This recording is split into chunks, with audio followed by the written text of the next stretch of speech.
देश से सीधे लेकर आपको छत्तीसगढ़ की तरफ, जहां सुकमा जिले से हमारे संवाददाता खबर भारत के लिए शहनवाज खान हमसे बात करेंगे। शहनवाज, आप तक मेरी आवाज पहुंची?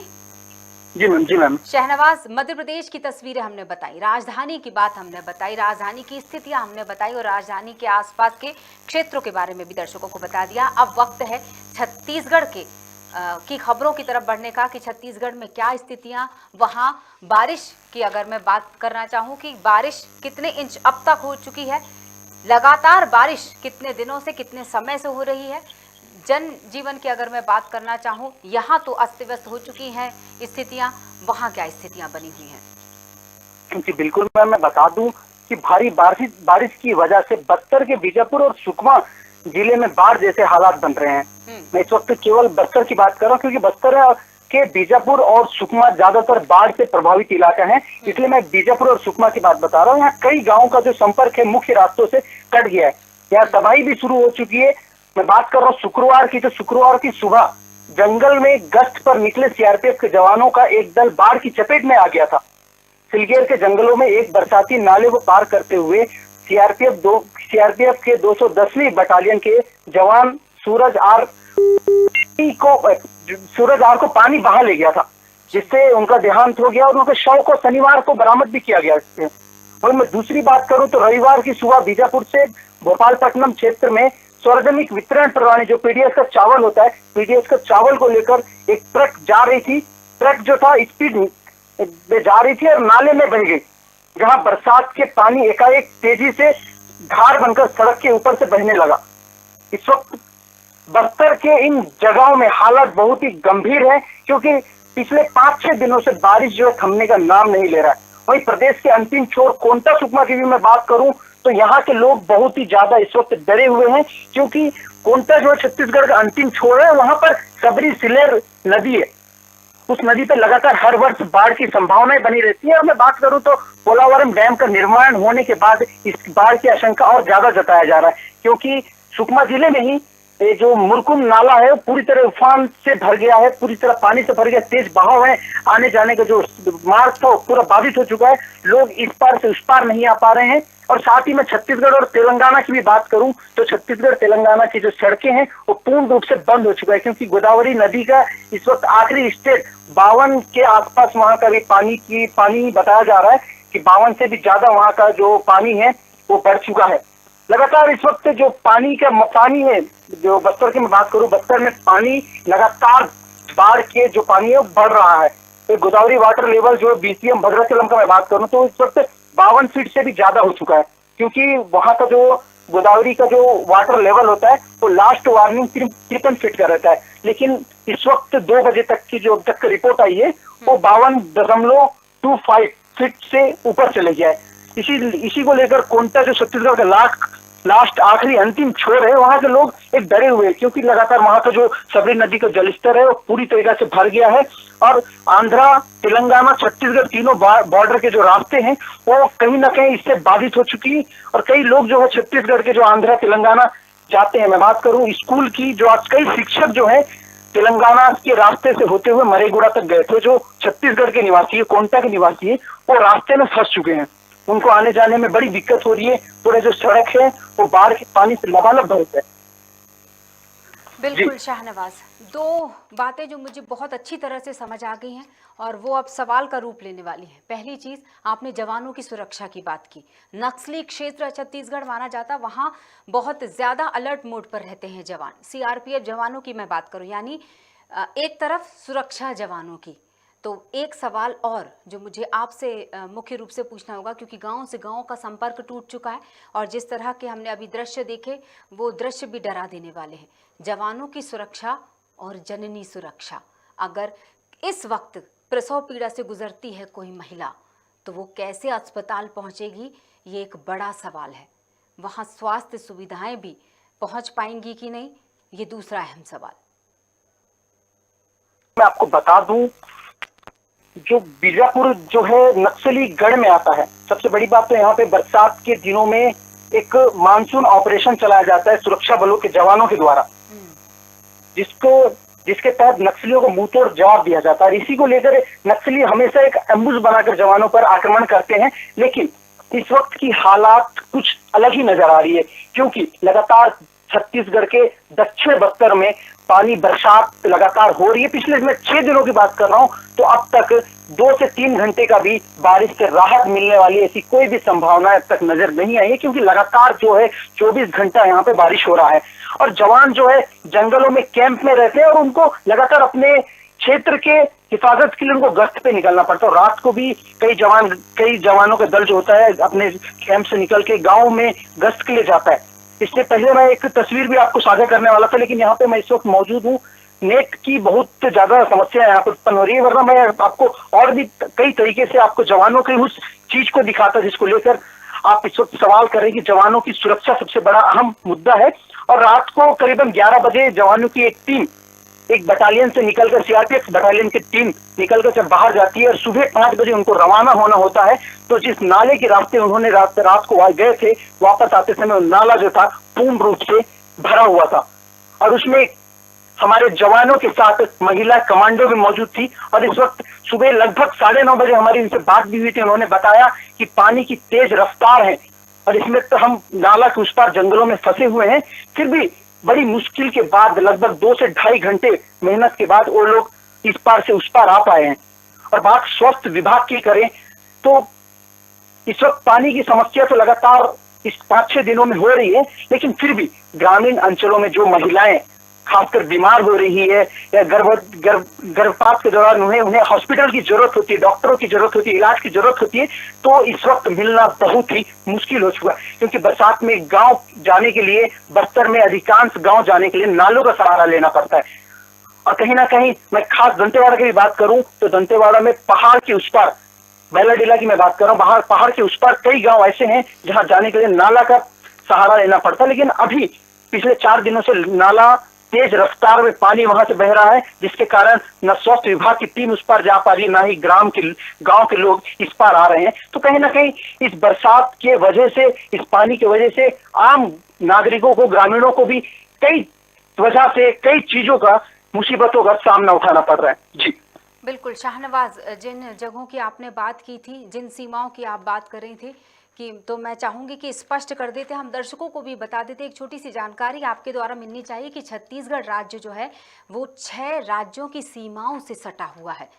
दरअसल आप जो अभी तेलंगाना और जो तमाम राज्यों का जिक्र कर रहे थे उन सीमाओं से जुड़कर, तो वो दरअसल सीधे सीधे छत्तीसगढ़ की सीमाओं से जुड़ता है।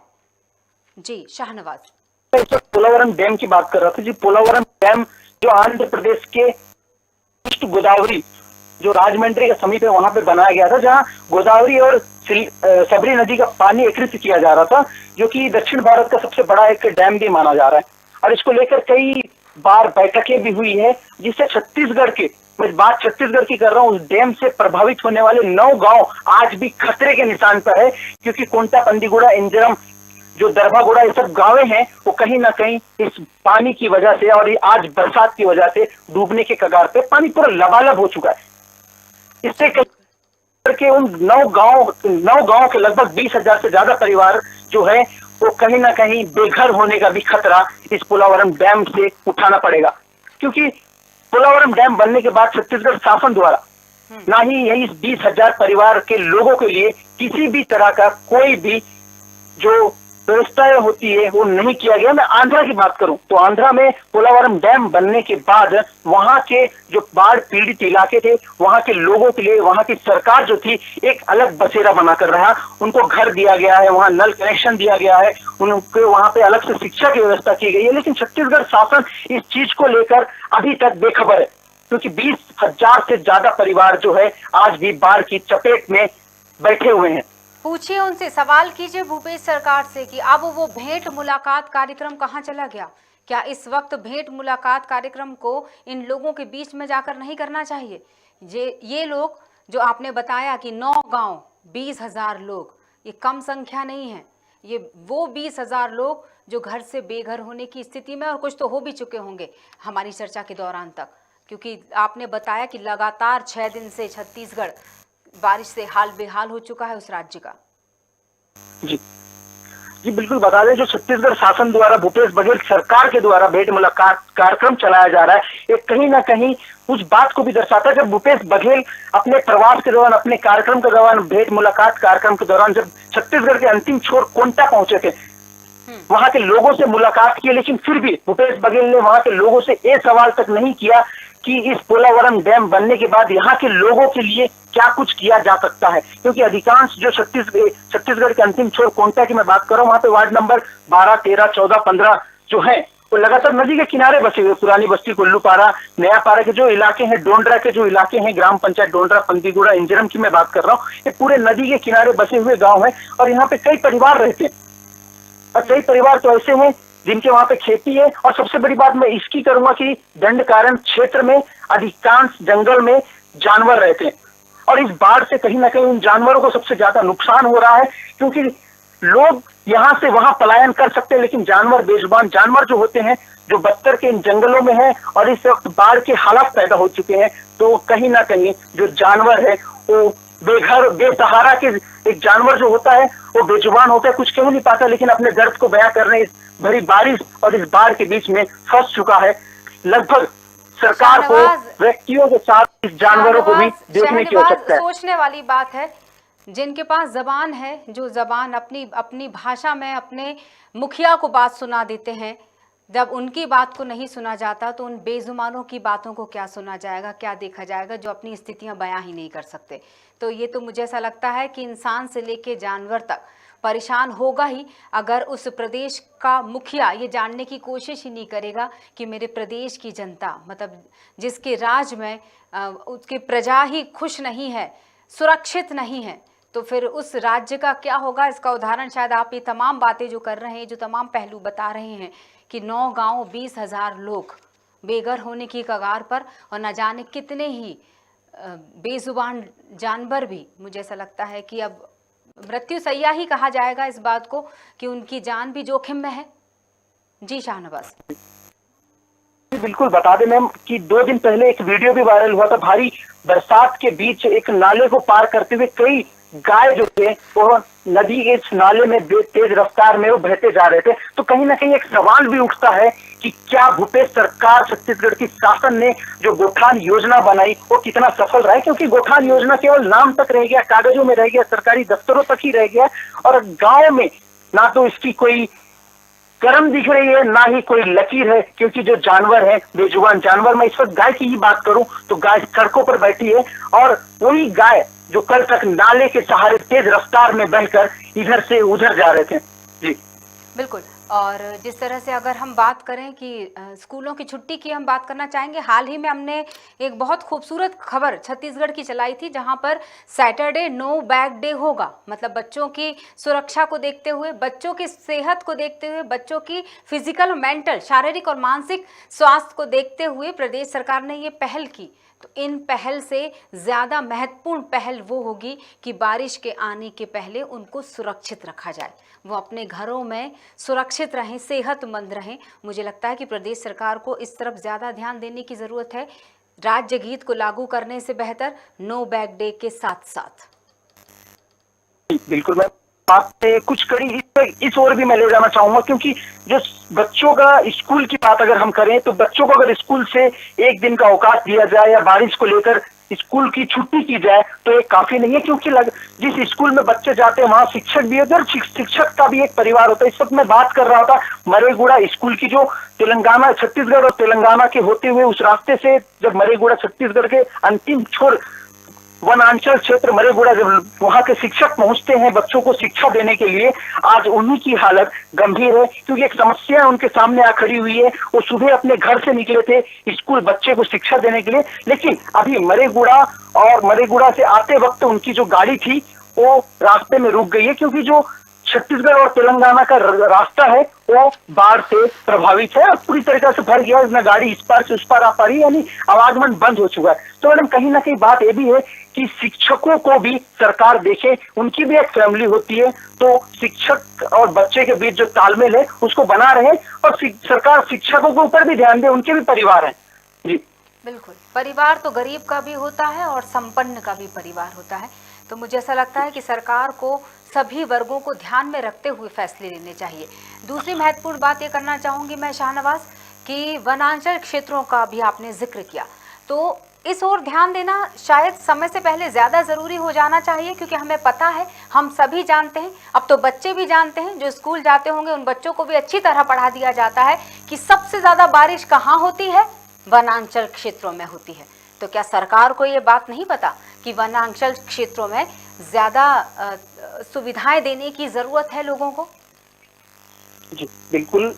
लगातार जो बरसात के मौसम में बरसात होती है तो सबसे पहले जंगलों के जो वनांचल क्षेत्र होते हैं वहां ज्यादा बरसात होती है। लेकिन इस वक्त छत्तीसगढ़ में एक चक्रवाती जो तूफान आया हुआ है, ये दक्षिण बस्तर से लगा हुआ क्षेत्र की बात कर रहा हूँ, जो दक्षिण बस्तर दंतेवाड़ा के अंडर में जो सुकमा और बीजापुर कोंटा आता है, तो यही भद्राचलम जो आंध्र प्रदेश का इलाका है, तेलंगाना के इलाका है, उससे क्षेत्र से लगा हुआ मरेगुड़ा भी है, और वहां पे कई आंशिक गांव भी है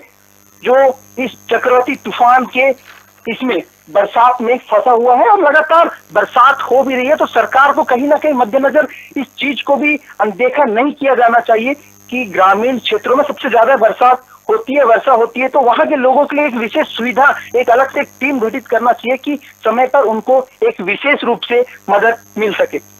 बिल्कुल, हम बता देते हैं दर्शकों को, एक सवाल मैंने आपसे रखा था, मुझे लगता है मैं दर्शकों को बता देती हूँ कि छत्तीसगढ़ की सीमाएं देश के 6 राज्यों को स्पर्श करती हैं, इसलिए स्थिति वहाँ थोड़ी भयानक हो जाती है और विचारणीय हो जाती है। मध्य प्रदेश, उत्तर प्रदेश, झारखंड, उड़ीसा, महाराष्ट्र और आंध्र प्रदेश इसमें शामिल है। ये 6 सीमाओं को स्पर्श करता है छत्तीसगढ़। तो बाकी के राज्य जो इन सीमाओं से सटते हैं, वहाँ की सरकारों ने तो शायद अपने राज्य की जनता के बारे में तो सोच लिया, छत्तीसगढ़ की सरकार न जाने कौन से विचारों में अभी भी खोई हुई है। बहुत बहुत शुक्रिया शाहनवाज जुड़ने के लिए। हम पल पल के अपडेट आपसे लेते रहेंगे।